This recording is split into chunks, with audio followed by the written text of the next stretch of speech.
This bulletin proudly brought to you in association with Alex Campbell's Menswear.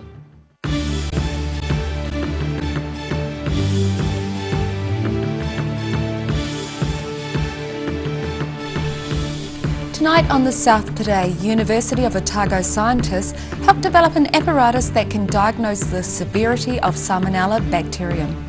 It is estimated by 2024 international visitors coming to New Zealand will match the country's population, but is this sustainable?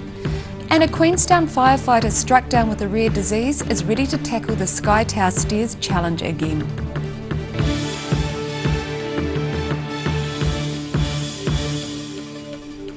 Kia ora, good evening, I'm Melissa Barton.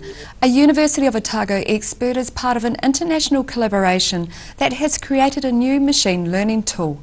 The new apparatus can detect whether emerging strains of the bacterium Salmonella are more likely to cause life-threatening bloodstream infections, rather than just food poisoning.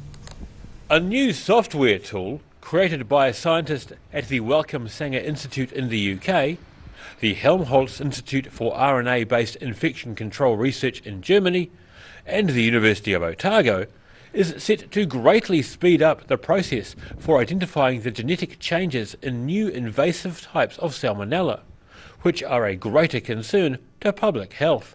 Paul Gardner of the University of Otago's Department of Biochemistry says the method correctly classifies which Salmonella types are going to be invasive and which are not, by analysing genome sequences.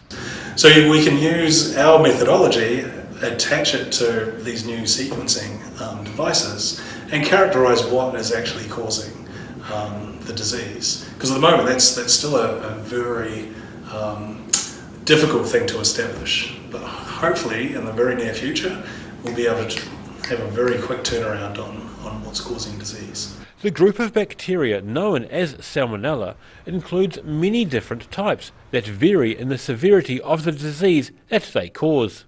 Some types cause food poisoning, they're known as gastrointestinal Salmonella, whereas others cause more severe disease by spreading beyond the gut. For example, Salmonella typhi, which causes typhoid fever. Some Salmonellas can make us very, very sick, so these are invasives. And they'll cause things like typhoid fever amongst people. But most Salmonellas will live happily in our guts, won't cause too many problems. They might cause food poisoning occasionally, but that's relatively mild. It usually won't kill you. The study is published in the internationally renowned publication PLOS Genetics Today. The machine learning model identified almost 200 genes involved in determining whether the bacterium will cause food poisoning or will cause more invasive infection. Daryl Baser, The South Today.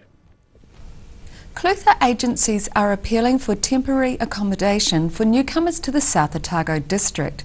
Mayor Brian Cadogan had penned an open letter to South Otago residents detailing the situation facing young families and others. Anglican Family Care South Otago team leader Jane Hutton says the situation had grown worse over the past year. She says an influx of newcomers arriving to work in the area has driven up rents and reduced the supply of rental accommodation. By 2024, the number of international visitors coming to New Zealand each year will be about the same as the country's population. Those and other forecast figures that show no let-up in the ongoing increase in tourist numbers mean the new buzzword for the industry is sustainability rather than growth. At the Trends Tourism event in Dunedin, Tourism Industry Aotearoa Chief Executive Chris Roberts has revealed some staggering projections for future tourism growth. Roberts says tourism is the country's largest export earner, bringing in 21% of total revenue. This is about bringing some of the leading travel buyers from around the world, the people whose business is to send visitors to New Zealand, and putting them in front of 300 or more of our finest tourism businesses here in New Zealand. There are just under 400,000 people employed either directly or indirectly in the industry. Sophie Barker represents one of the southern tourism operators and outlines the relationship between exhibitors like her and the visitors. So the buyers are here to discover new product, to discover new areas. So often they turn up and they're, what's new? And also to learn more about New Zealand. So we will have product managers come here. They're the guys that are putting brochures together and they're deciding what they're going to put in their brochures. So for us, we're trying to get Dunedin in. So we're like, are you coming to Dunedin? And then if they're coming to Dunedin, we're trying to get them out onto the peninsula to spend 2 nights here. So they will go back and then they will decide which products they're going to put in. And there's, you know, you're negotiating rates sometimes, commission rates. You're negotiating to put money into their brochures as well. So we get all the information about how many people they're sending to New Zealand, if they're doing independent travellers or if they're doing groups. So there's a whole lot of work going on in here, working that time out to try and get people into Dunedin. China has an increasing number of families and older visitors travelling and is expected to become New Zealand's largest tourism market by 2024. The industry says all of the increases in tourism are a global trend, driven by the growth of the middle classes around the world. Daryl Baser, The South Today. Te Anau police are extremely concerned over guns being in the hands of criminals after 7 were stolen last weekend. Police say between midnight and 5 a.m. on Sunday, a ute was broken into at a property on Mallard Place. A shotgun and a high-powered rifle were taken from the vehicle, as well as other items. Earlier in the weekend, between 4:30 p.m. on Saturday and 6 p.m. on Sunday, a Dale Road home was broken into where 5 firearms were taken from a locked firearms safe. Police say the burglaries are an important reminder for all firearms owners to regularly check the security of their properties and vehicles and ensure all firearms are securely stored and not kept in vehicles. Last May, Queenstown firefighter Gavin Mason was able to run up the Auckland Sky Tower. However, days later he suffered a rare disease and he couldn't even lift up one leg. Today the Queenstown Airport rescue firefighter is fully recovered and he has his eyes set again on competing at the Sky Tower Stairs Challenge in Auckland in 2 weeks' time. Mena Amso has more. Last year, Gavin Mason went from running up the Sky Tower in Auckland for charity to barely being able to lift up one leg up just one stair. For 4 weeks, he couldn't perform simple tasks and had to use Zimmer frame and a wheelchair. Best way to describe it is almost like a drunk 70-year-old on a ship in the high seas. Just had really weak legs and was struggling to walk, really. Mason ended up in hospital with a rare disease called Guillain-Barré syndrome, which involves muscle weakness, paralysis of the limbs, face and the respiratory system. I was fortunate I had a light dose of it, and it affected me from the waist down. So my recovery time was certainly much shorter than the typical case of it. He says it was a humbling experience. Go from a reasonable level of fitness to still being mentally fit and feeling physically fit, but actually having the capacity to physically perform basic tasks and having to use a Zimmer frame and a wheelchair was certainly, it's an interesting experience, something that makes you appreciate things in life a bit more. But ever since his recovery, Mason wanted to compete again at the Firefighter Sky Tower Stair Challenge, in which he competed last year and achieved 4th position. Yeah, I was pretty stoked to sneak up there and be in that sort of top echelon. The event raises funds for Leukemia and Blood Cancer New Zealand. 950 competitors from across the country will compete at this year's event, and Mason hopes he gets to the top of the stairwell and perhaps in the top 10. Mena Amso, The South Today. Still to come on The South Today, work to strengthen the Ross Creek Reservoir dam wall gets closer to completion, and it's all systems a go through the Kawerau Gorge as it opens 2 lanes up to traffic again.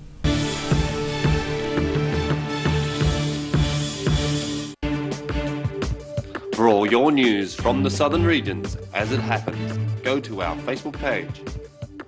The South Today, connecting you with your community thanks to New Zealand On Air.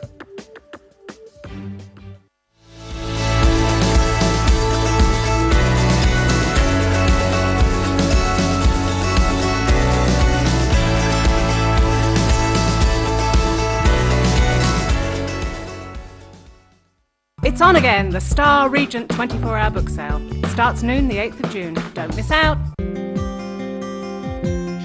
wait for seed to germinate, why not do it the smart way? For instant results, call Ready Lawn today, or for more information, go to readylawn.co.nz. At Action Engineering, the team make their mark as innovators in engineering because they don't just make things, they provide solutions. Call now on 477 1643 or go online to see the services they provide. If you're at risk of developing melanoma skin cancer, you owe it to yourself to have a mole map. Mole Map is coming to your area. Phone today to make an appointment. It could save your life.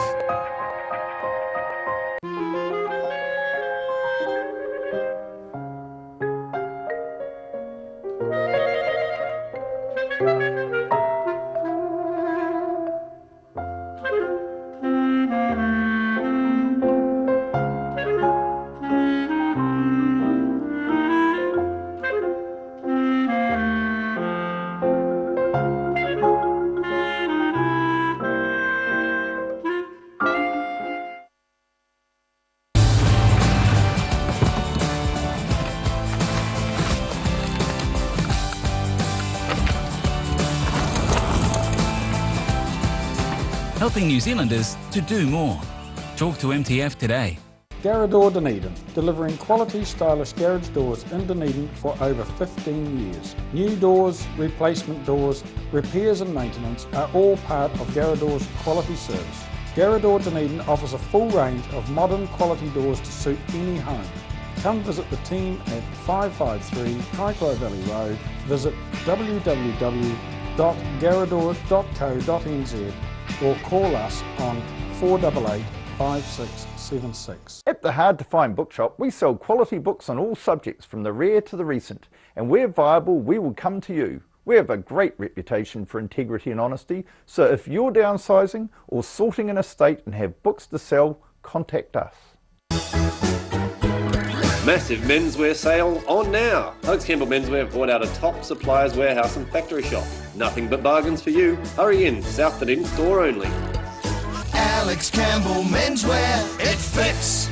Dunedin's top football on Channel 39, Saturdays at 7, Sundays at 2 and Tuesdays at 3:30.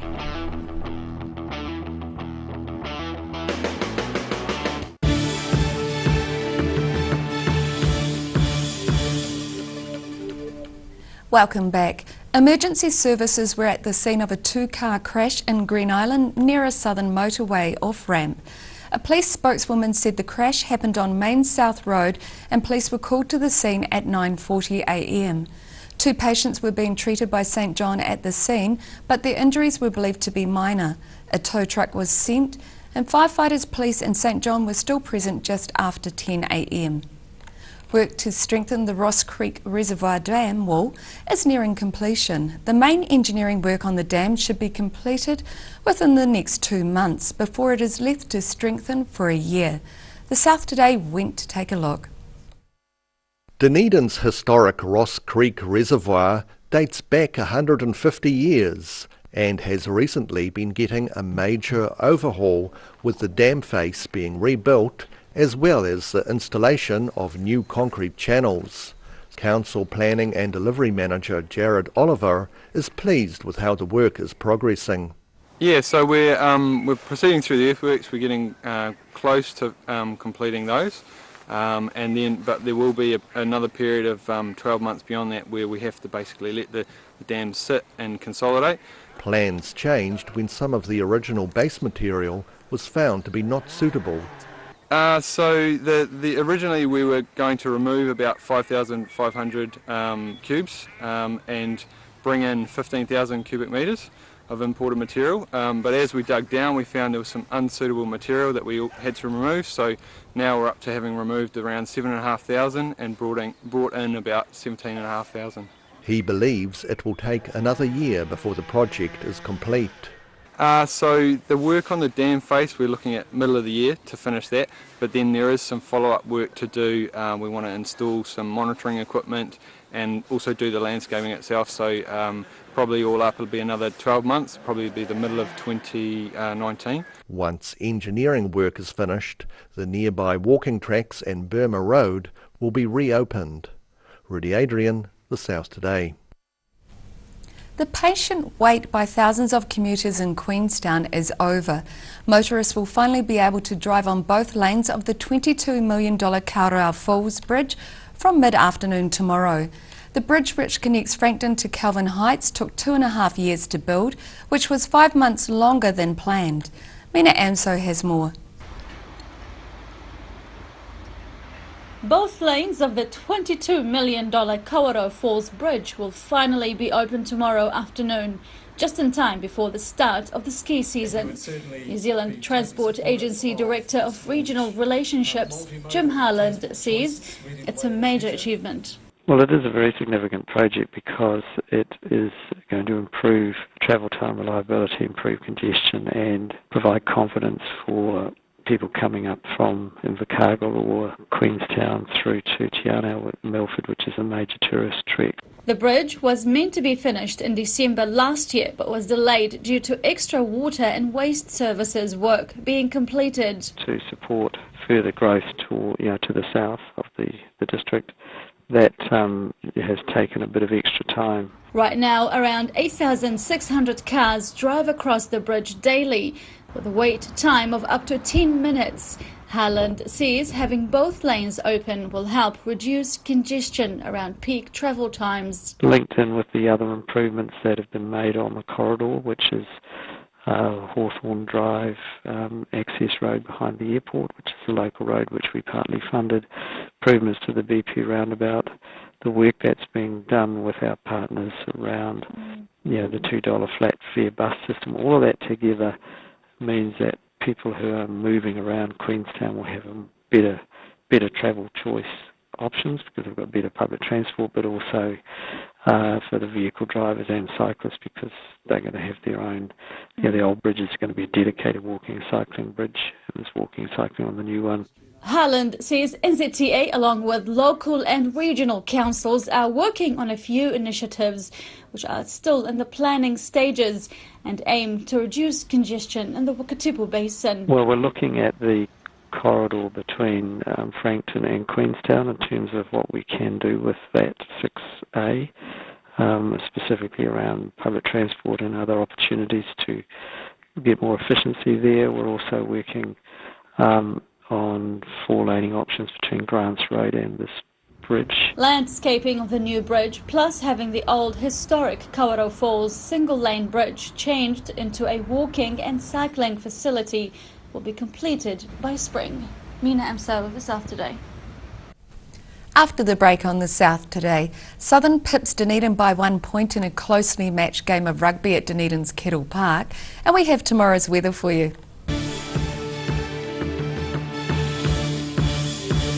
I'm not happy with this product demonstration, Ralphie. Oh, relax. It's all about balance. The balance between softness and strength. And my balance is perfect. So we won't fall? Of course not. Hi, Ralphie. Oh, hey there. Whoa. You fell for it. Yep, I fell for it. Cotton Softs. Softness and strength you can trust. I'm cotton soft on the environment too. Massive menswear sale on now. Alex Campbell Menswear have brought out a top suppliers warehouse and factory shop. Nothing but bargains for you. Hurry in, South Dunedin store only. Alex Campbell Menswear, it fits.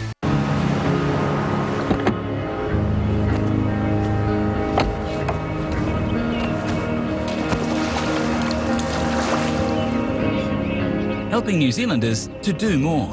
Talk to MTF today. At the Hard to Find Bookshop, we sell quality books on all subjects from the rare to the recent, and where viable, we will come to you. We have a great reputation for integrity and honesty, so if you're downsizing or sorting an estate and have books to sell, contact us.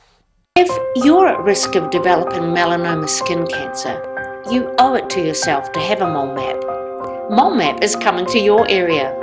Phone today to make an appointment. It could save your life.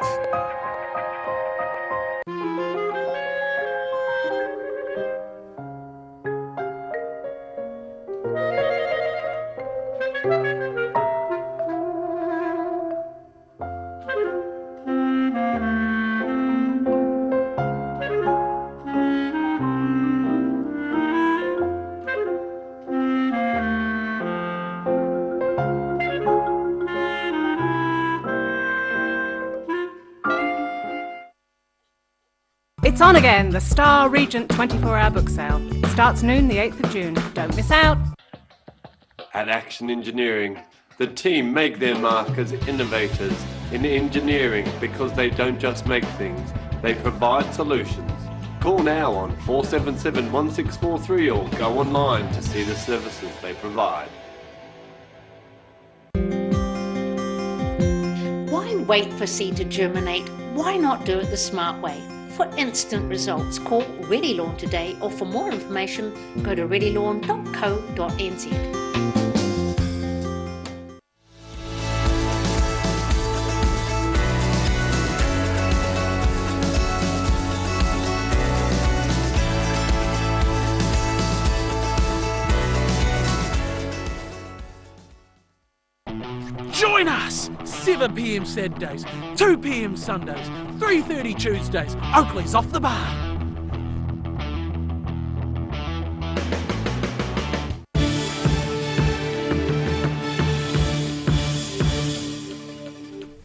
Thanks for staying with us. Many people around Otago and Southland may have had restless sleeps last night as winds gusted to hurricane levels. Otago's highest wind gust overnight was 115 kilometres per hour at Swampy Summit in Dunedin, and in Southland it reached 240 kilometres per hour at Mid-Dome between Lumsden and Athol. Met Service meteorologist April Clark said any winds above 118 kilometres per hour were considered similar to the strength of hurricane winds. Last Saturday saw two rugby teams evenly matched during their game at Dunedin's Kettle Park. The end score for the game between Southern and Dunedin was 27-26, with Southern winning by 1 point. The South Today spoke to the team captain of the Dunedin team. The weekend's rugby game between the teams Southern and Dunedin finished with Southern winning by 1 point, with the score being 27-26. Dunedin's captain, Mark Grieve-Dunn, said he was trying to keep the play simple and consistent. We just finally started doing what we'd aimed to do all year, and we just didn't do anything flashy, none of this offloading the tackle and that sort of thing, and we just put some fades together and it worked. But as soon as you start trying a bit hard and guys start trying to force things, that's when you come unstuck. But it was inconsistency that caused their loss. We just, bit of inconsistency and probably just didn't put the hand up at the right times, to be fair. And, as you sort of say, there's no reason we couldn't play a bit down in Southern's half in the second half, but we just chose not to. Dunedin will be hoping for more luck when they play the Harbour team at Watson Park next Saturday. Rudy Adrian, The South Today. And now recapping tonight's top stories on The South Today. A University of Otago expert is part of an international collaboration that has created a new machine learning tool. By 2024, the number of international visitors coming to New Zealand each year will be about the same as the country's population. And a Queenstown Airport rescue firefighter is fully recovered and set to compete again at the Sky Tower Stairs Challenge in Auckland in 2 weeks' time. Look at what's happening in tomorrow's ODT. Welcome, Barry Stewart. What have you got for us in tomorrow's paper? Full package of good stories in the paper tomorrow. We lead off with the South Island's largest iwi has sent a strong signal it wants to be involved in with the Dunedin Hospital development. So more on that in the paper tomorrow. Is the Navy considering a southern base at Otago Harbour? Reporter Chris Morris looks into that issue. The Dunedin City Council is reviewing the under pressure city parking, so all will be revealed. I know, it's really frustrating at the moment. Parking? Have you noticed the traffic? It's getting busier and busier. Yeah, and what's happening there? Roadworks everywhere. Is that the problem? I think so, I hope so, because there's no parks. No parks, and it's hard to get anywhere. Yeah. Yeah. The city is growing. It's a good thing. It's a good thing. Absolutely. But you're kind of frustrating. Anyway, meanwhile, the Prime Minister has confirmed no bail out for the Roxburgh Children's Camp as the community is preparing for a rally on Friday. So that's some bad news for some supporters there. So we'll see how that story unfolds. In sport, we have a full package of sport, but we also interview Highlanders winger Waisake Naholo, how'd I miss that, about his decision to stay with the Highlanders for another year, because there was a lot of talk about him moving on, but he's sticking with the Highlanders, and we're pleased he is. And I bet you all the crowds are too. They'll Yeah, be chanting exactly. doing that chant again. There is a song, isn't Yeah, it? Yeah, it is. yeah. Lovely. Thank you Thank for that, Barry. And now it's time for a look at tomorrow's weather. Tonight's weather proudly brought to you by Mole Map. Today's southern view is of juvenile oak trees hanging on to their autumn leaves. Looking at the situation where low pressure weather systems will occupy the Tasman Sea for the next few days, with an east to south easterly airflow over the region, bringing mostly cooler temperatures and rather cloudy weather, damp at times. Looking at the southern towns, Balclutha, Catlins and Gore can expect moderate winds, late rain and a high of 14, and it's pretty much the same for Lumsden with a high of 13. Travelling westwards to the Central Lakes, Alexandra, Queenstown and Wanaka are in for moderate winds, increasing cloud and a high of 14. Te Anau has freshening winds, rain developing and a high of 13. Looking at the northern towns, Oamaru and Timaru can expect light winds, high cloud and a high of 16. Omarama and Twizel are in for moderate winds with increasing cloud and a high of 14. In Dunedin, it will be fine with an overnight low of 8. Tomorrow is sunny at first, but high cloud increases and lowers later in the day, with moderate mild winds, a high of 16 and a low of 9. And it's cloudy on Friday with some rain easing to showers, winds freshening during the evening, a high of 12 and a low of 8. So make the most of mild temperatures before Friday to get your washing dry. And in Invercargill, it will be fine with an overnight low of 5. Tomorrow will be fine with high cloud increasing and lowering during the day and some rain developing tomorrow night with freshening winds, a high of 15 and a low of 11. And it looks to be cloudy on Friday with periods of rain easing later in the day, followed by light easterly winds, a high of 14 and a low of 9 degrees. And that's our news for this Wednesday. For the latest news from the southern region, you can follow us on Facebook, YouTube and at channel39.co.nz. I hope you have a great evening. Take care. Ka kite anō.